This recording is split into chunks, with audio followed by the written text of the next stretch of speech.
Well, hello, fellow military historians. As you well know, if you've been watching the news cycle for the past few days, you know what the primary story is. The Memorandum of Understanding between America and Iran. So what I'm going to do today is talk about that. Talk about what happened over that period of time as far as the Hormuz Conflict and what actually occurred. Break it down in very simple terms for you. You can make up your mind on whether or not you think this is a viable memorandum of understanding, and you notice I didn't say treaty, or not. Next on the Military Historian. Stick around, we're going to get into it.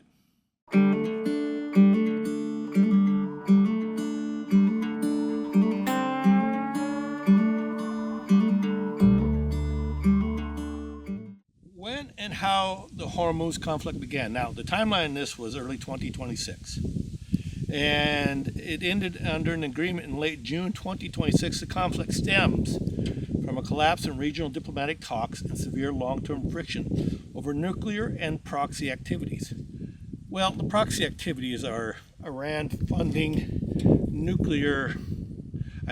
terrorist organizations throughout the Middle East and funding nuclear enrichment programs that enrich uranium up to 60%. Over 400 kilograms of that.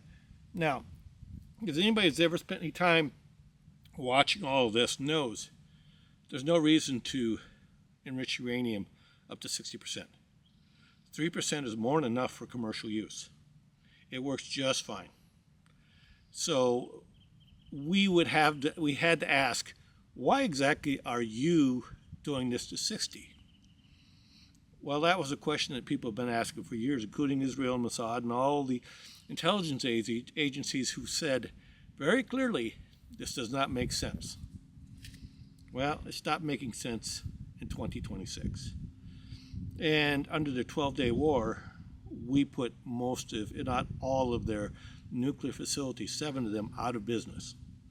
That was what this whole 12-day war was designed to do. Create a corridor for bombing, and then go in and end all of their nuclear aspirations.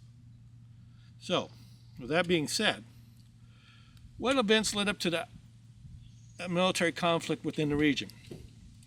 The IRGC is believed to have killed 30 to 50,000 of its own citizens. I want you to really think about that.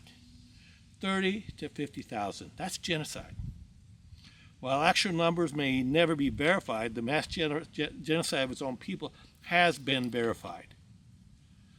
You know, the funny part of this is IRGC's membership is less than 10% of the total population. They control the government and daily necessities that rule Iran as a whole, 90%. 10% controls the 90%. Okay? I think that you can see a problem right there. Iran's potential source for weapons-grade plutonium was a heavy water research reactor at Arak. Now, you may have heard that before when President Obama was in office, and under the original 2015 JCPOA agreement, it stands for the Joint Comprehensive Plan of Action, commonly known as the Iran Nuclear Deal. And it was a major international agreement reached in July 2015 between Iran and the P5 world powers, the United States, United Kingdom, France, China, Russia, and Germany, plus the European Union. Well, the European Union covers several nations, so it isn't just one. And it's a little bit redundant under the way this is written. Under this framework, the core of the reactor was rendered inoperable, filled with concrete. Normal, what happens is when you have radioactive cores, you have to cover them with concrete. We've done that, and wherever we've actually set off bombs in the Marshall Islands, we have a giant concrete cap on one of the islands where we set off a bomb. So it's not abnormal to do that. It was slated to be redesigned to prevent production of the weapons-grade plutonium. What that means is that the way they did that, they were making sure that absolutely the IAEA, International Atomic Energy Agency, was making sure that that could never be used again. That's what they were trying to do. Well, they didn't really take to that agreement too well because they just decided to go to Isfahan and several other places to be able to do it somewhere else. And they did it underground, so that in their mind they truly believed that there was no possible way that a bomb could ever reach that. Well, we have 30,000 pound bunker busters that can get 200 to 400 feet underground. We have those. We're actually the only ones in the world that does have those. Other countries have bunker busters, but not with that kind of depth and that ability to go that far. So, the focus was on uranium. All mid-2026 U.S. intelligence and IAEA, now this isn't just America, IAEA tracking data focused strictly on Iran's enriched uranium stockpiles. Here's what it says. As of 2026, there was an estimated 440 kilograms, 970 pounds of uranium enriched up to 60%. That is near weapons grade. It takes forever to get to 60%. Let me explain that. It's not easy. Very difficult to do. But it doesn't take long to get from 60 to 90. That can be done very quickly. But according to Iran, their intent was never to use this for weapons grade. I find that a bit of a misnomer. Why enrich it to weapons grade if you're never going to use it for weapons grade? 3% would have been fine, not 60. So right there, we already kind of hear some hypocrisy in the statements being made. They don't match up, and that's fine, because once you analyze this whole thing today, you're going to make up your mind whether Iran was telling the truth or they were basically telling the whole world, we're going to tell you one thing from the right hand and do something else from the left hand. And that's exactly what they were doing when it comes to their uranium enrichment program. Telling you one thing and doing another. So the United States, now today, we just got done watching all these stories about the Memorandum of Understanding. Well, what's in that Memorandum of Understanding? Well, first of all, the United States does not get Iran's enriched uranium. And massive financial relief has been granted to Iran, roughly $300 billion. That could very well be because the Karg Island facility was shut down during this time. That could have very well been their money that they actually lost as a result of not being able to ship out their oil and do other things and ship out other products from the Straits of Hormuz while it was closed and it was blockaded. Remember, the funny part of this is that Iran blockaded the Straits of Hormuz first. Then we blockaded Iran. So that was a blockading of the blockaders. That's try to say that when you're sober for 3 or 4 times in a row. But this agreement, this Memorandum of Understanding, is a 14-point temporary framework, and it was signed at the G7 summit in France. Now, the deal aims to halt months of military conflict, lift the naval blockade on Iranian ports, and reopen the crucial Strait of Hormuz while kicking off a 6-day window to negotiate a permanent peace treaty. You notice there's a difference. A Memorandum of Understanding is not a peace treaty. So if somebody says that they have a peace treaty, they don't. We don't have one yet. We have a Memorandum of Understanding. Big difference. Well, the retaliation that I'm talking about, once on February 28th, 2026, we started joint U.S. military and Israeli military forces launched preemptive strikes on targets inside Iran. Now, those targets weren't just nuclear sites. They were also Irgc leadership. Okay, and I think we all know what happened to Ayatollah Khomeini. Well, he wasn't the only one. Well, the retaliation from Iran came on March 4th, 2026. What happened is that within 48 hours, they started targeting civilian vessels and targeting other nations, and they put a blockade on the Straits of Hormuz. Now you would say, well, how can a little nation with very little assets literally stand up to the United States Navy? Well, essentially, they didn't. But what happened was the United States Navy on April 13th did a counter blockade, the one I was just talking about, stopping the Iranians from shipping out their own oil. So they didn't have money. They didn't have any means of supporting any further aggressions. That was all by design. Now, here's how they did it. Here's how they stood up to the world's most powerful navy, at least by creating a blockade.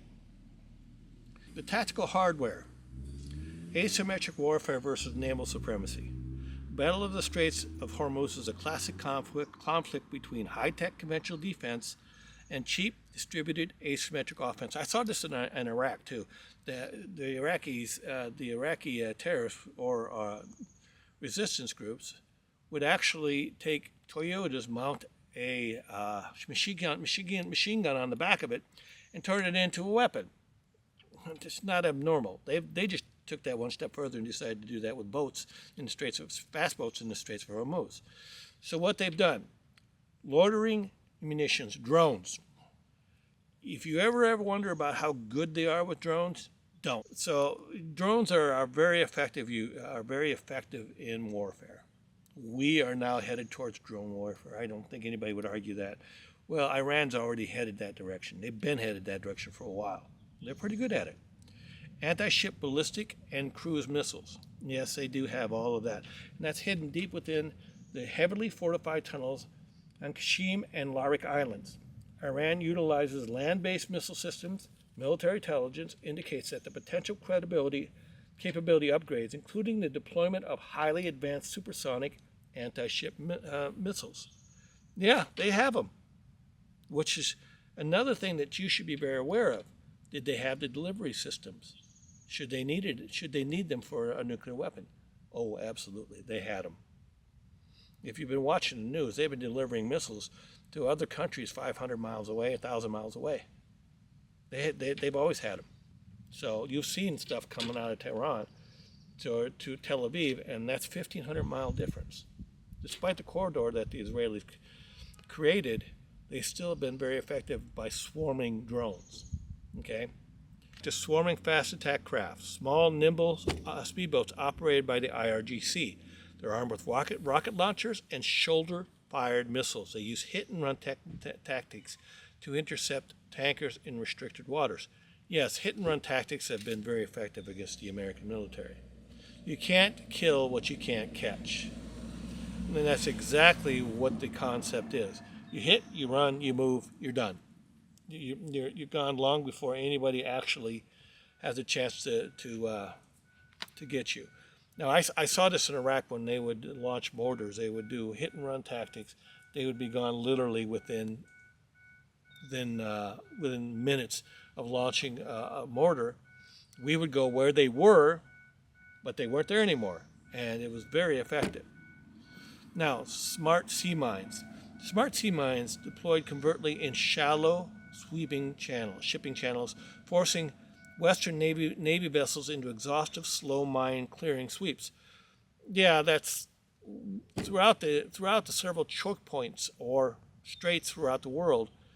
Mines are a very effective way of controlling the best way of putting it, controlling the traffic and where the traffic goes. What we have been forced to do is dust off the A-10 Warthogs. These are the same warplanes that we've been trying to mothball for several years. Luckily, we have learned not to do that.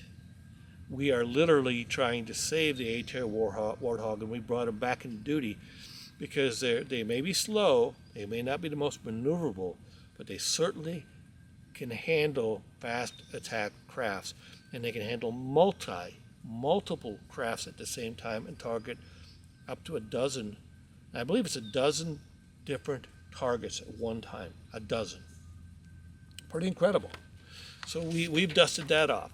We also have the Aegis combat system, and that was deployed on the Arleigh Burke class destroyers, which we have over there, tracking and neutralizing dozens of airborne missile threats simultaneously. Yes. Naval Overwatch and Omani coastal escorts. Because visual escort of 100 daily ships is impossible. Considering the distance from the beginning of the Straits of Hormuz to the end of it, it's very difficult to do that. We have used drone sensors, advanced drone sensors, and CENTCOM satellite networks to guide the ships through these straits. So,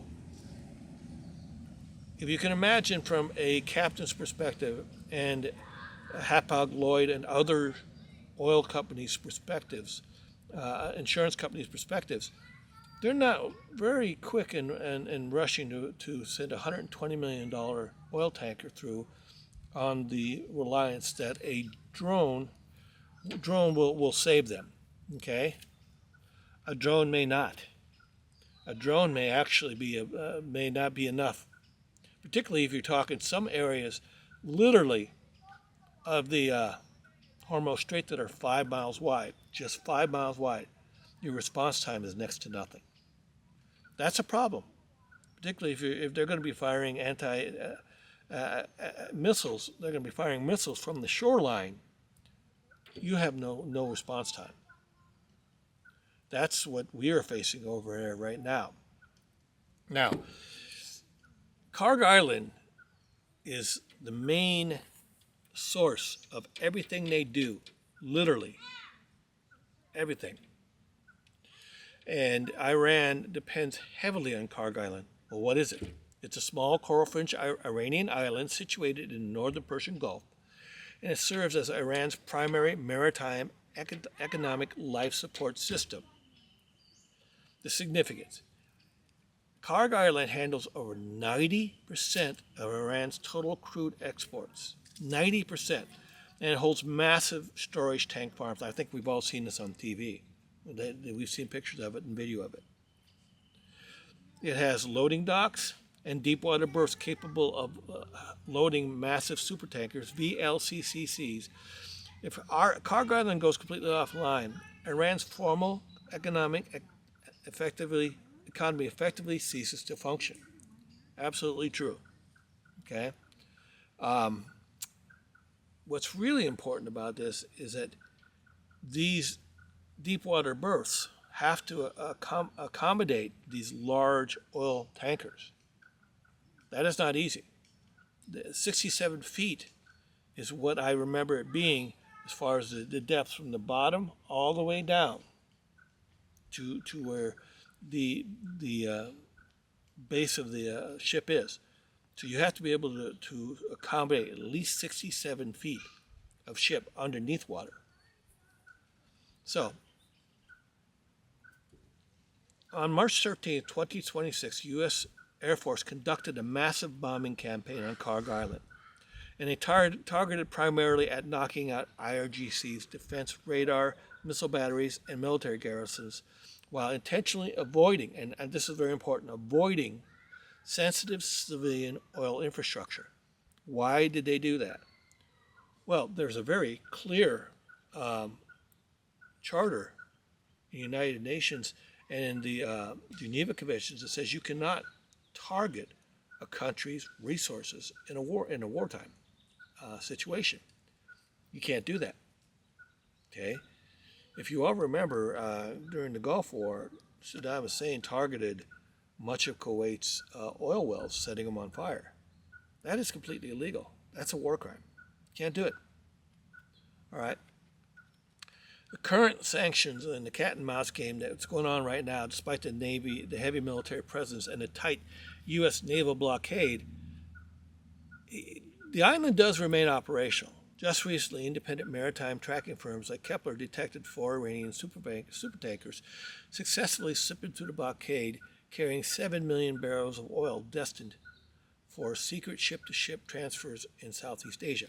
Now, that doesn't sound like much when you know the full amount of how much goes out of the Hormuz Straits on a daily basis.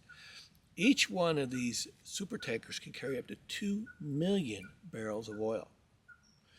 And at the height of the usage of the Hormuz Straits, 100 ships a day were going in and out of there. Anywhere from 17 to 22 is what we're down to now. And that is because most, as I said, most shipping companies are unwilling to risk their ships. They're not willing to. That's not the only reason. The other reason is that Lloyd's of London, which is a conglomerate of insurance companies, all gathered together to take on the risk of losing an oil tanker, charge $2 to $5 million for one trip in and one trip out. $2 to $5 million. That's right. It's not a financially feasible situation. Even though the oil on these ships is worth $190 million, that's still $2 to $5 million that each shipping company has to pay to go in and out of these shipping lanes. That's a hefty fee. So what Lloyd's of London and other insurance companies did is they sat in negotiations with the United States government and hoped that the United States government would give the full backing to be able to handle this. To a certain extent, they have. So, yes, we have provided alternative, the United States government has provided alternative insurance for these ships. China never needed it because they self-insure. China self-insures. So they've never needed anything from Lloyd's. They've never needed anything from us. And oh, by the way, I did want to talk about other global choke points, their economic and military profiles, and why they're important. Well, you've heard about the Hormuz Strait. Well, let's talk about the Malacca Strait. The Indo-Pacific Windpipe. Geography. It's a 550-mile funnel between Indonesia, Malaysia, and Singapore. Its economic value can't be overstated. It's the main artery connecting the Indian Ocean to the Pacific, and over 90,000 ships pass through yearly, carrying 25% of global trade and 33% of maritime oil, especially to China, Japan, and South Korea. Now, the military current status is right now is it's highly vulnerable to piracy and the Malacca dilemma. Chinese intense fear that the U.S. Navy could blockade this strait during a Taiwan conflict, starving Beijing of energy. Today, the traffic is intensely heavy, but highly anxious as regional naval friction rises. Yes, this would be the one area that we would cut off in a flat second, and we would get cooperation from the three nations, Indonesia, Malaysia, and Singapore. Yes, they are our allies. Secretary of State Marco Rubio also stated that on March 5, 2026, that Iran's latest attempt to impose fees on the usage of the strait is illegal. The international framework establishing that Iran's proposed tolling system is illegal is the United Nations Convention on the Law of Sea. Under UNCLOS, international straits used for international navigation are governed by the principle of transit passage. This legal doctrine grants all ships, including commercial vessels and warships, the right to travel through international waterways unimpeded and free of nationalization, restriction, or financial tolls. The legal documents surrounding Secretary of State Marco Rubio's statements involves a few key complexities. The treaty dispute. While the UNCLOS dictates the tolling systems are unlawful, Iran is not a formal signatory to the treaty and has historically argued it holds sovereign security and operational control over its side of the narrow corridor. Conversely, its neighbor Oman, which shares the strait, signed the treaty in 1989. Customary international law. The United States hasn't fully ratified UNCLOS but recognized its navigational provisions as customary international law that applies universally. In conclusion, the Brookings Institute take on this is clear. The closure of the Strait of Hormuz has triggered Asia's largest ever oil shock, exposing the risk of a region dependent on imported energy in an era when economic vulnerabilities are increasingly weaponized. Well, Brent crude right now today is at $8.38 a barrel. West Texas Intermediate, $76.51. And Brent crude WTI spread, that is $3.87. So we're down to pre-war, if not close to it, pre-war costs on barrels of oil. And you have to remember always that these markets are reactionary. That means that whatever information they hear, whatever they get, they react to it. That doesn't mean that it's always accurate and the response is always accurate. In this case, we don't know if this agreement or memorandum of understandings is going to hold for 60 days. They were supposed to meet and actually finalize this within 30, and that's been put off. So we will see. Okay, that is based upon right now whether or not they're going to get back there within the 60 days and whether they're going to finalize the whole agreement. Okay, the finalizing the agreement involves several issues. And those issues involve the total amount of enriched uranium, which is over 400 kilograms, who is going to get it, and what we're going to do with it. Now, you might be a little bit saddened to hear that we're not getting it.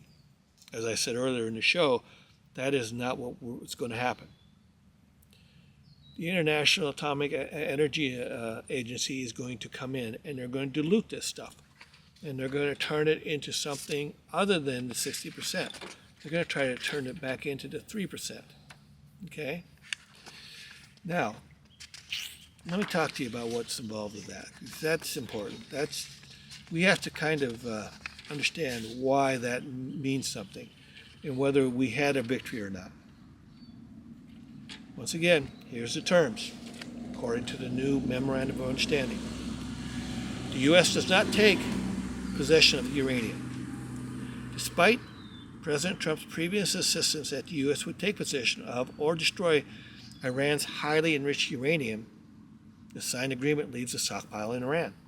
Well, wow, that's scary. I don't think I want them having it. I don't think you do either. So what's going to happen? They're going to do dilution instead of removal. Under the terms of the deal, Iran has agreed to downblend or dilute its highly enriched uranium stockpile.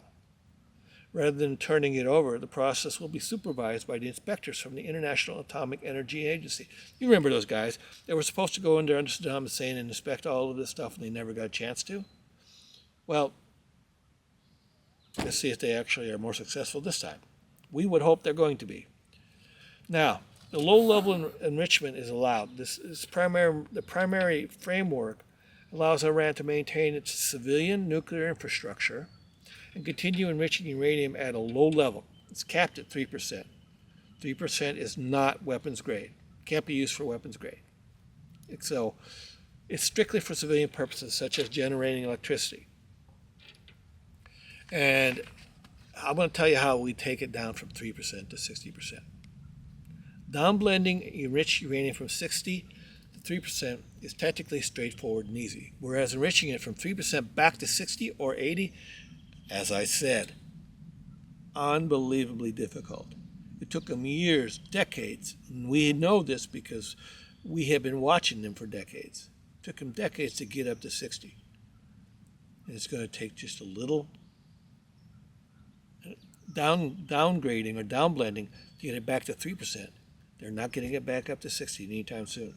So at the very least, this whole situation has taken away their ability to actually use that uranium for weapons. It's not available for that anymore. And that's exactly what this whole agreement was. So the mechanism involves technicians who take the highly enriched uranium, 60%, chemically mix it with a large quantity of either natural uranium, which contains 0.7 U-235, or depleted uranium, or 0.2 U-235. By combining them, the overall concentration of U-235 drops to the desired 3% level. Sort of like when you have concentrated acid and then you add water to it, it's not quite as concentrated. See, how do you dilute sulfuric acid? Pour water into it. Okay, and once you pour water into it, it's no longer highly concentrated anymore, and it becomes less effective. The difficulty level, very low. It was the nuclear equivalent of pouring a cup of highly concentrated espresso They said espresso. I use sulfuric acid into a large pitcher of milk to make a weak latte. The primary challenges are safety related, such as handling the highly corrosive and toxic gas, uranium hexafluoride UF6, and wearing hazmat gear to avoid inhalation or skin contamination. Yes, that is an issue, but that's not a hard issue to overcome. Okay, re-enriching from 30 to 60 or 80. Oh my!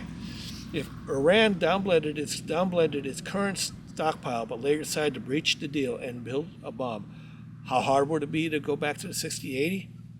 Well, the answer depends heavily on whether they are starting completely from scratch with raw uranium, 1, or using existing 3% low enriched uranium stockpiles. Well, what that amounts to is that that's what they're going to end up with. Yeah. So they don't have anything that they can upgrade instantly to that level. That's going to be very hard.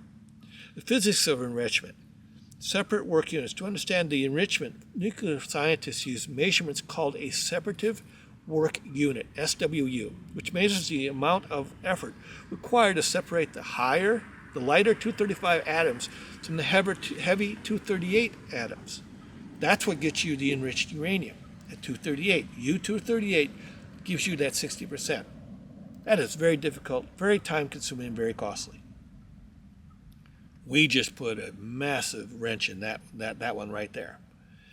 The most difficult step is the first one. Counterintuitively, about 75 to 80% of the most of the total energy and effort required to make weapons-grade uranium 90% is spent just getting natural uranium 0.7 up to the low-enriched power plant fuel 3.5 to 5%.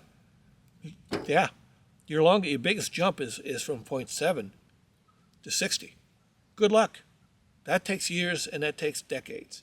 And that takes around-the-clock centrifuges working 24 hours a day, 7 days a week. We just ended that. I am not saying that this is a total victory, but as of June 18, 2026, there exists a memorandum of understanding between Iran and America. Do I believe it will hold for the 30 days? The more I thought about it, the more I realized there's been several revolutions in Iran. I think 7 to 9 to my last count. We have a very unhappy Iranian people right now. We also have Karg Island shut. Their ATM, their financial ATM is closed. So they've got all the reasons now, I guess, to go back to the negotiating table and end this. Because as of right now, they are no longer the bullies of the Middle East. They are no longer the strongest force in the Middle East. And that is not going to change now, probably for another 20 years. Their Navy is decimated. Their Air Force is decimated. Their Army is actually decimated for the most part. And I would bet that they're hanging on to whatever's left of their ground-based military in the event of a revolution. These are the people, in my mind, that would kill off the entire country if they could to prevent a revolution. They're hanging on to power. Whether the Iranian people stand up to them or not, good luck. I have no idea. And if you do, the militaryhistorianpod@gmail.com, tell me what you think. And I'd love to hear from people from Iran who actually have an insight onto the geopolitical landscape, particularly in the South, where most of the resistance is. I want to have a conversation with you because I want to hear what you think. With upcoming midterms a few months away, only time will tell if this conflict remains on the forefront of American voters' minds come election time. I believe that Iran could potentially push this conflict right up to Tuesday, November 3rd, 2026. Will they? I don't know. But if they did, here's what's at stake. Voters will decide the composition of Congress, including all 435 seats in the House of Representatives and 33 of the 100 seats in the Senate, alongside numerous state and local offices. There are also 36 gubernatorial races. So this is what's happening, at least from a political point, as to why, and explains why President Trump was very quick in getting out of this as quick as he could before the midterms. He is trying to put this conflict to bed before the midterms and claim victory. Let's see if it works. I don't know. With that being said, I'm going to go ahead and close up and wish you a happy June 14th in celebration of our country ending this terrible, terrible institution of slavery, and say thank God that God stepped in and people willing to fight for the end of this institution of slavery. And we should celebrate the end of something that horrible. And thank you. You know where to catch me, the military historian. I'm here whenever you want it.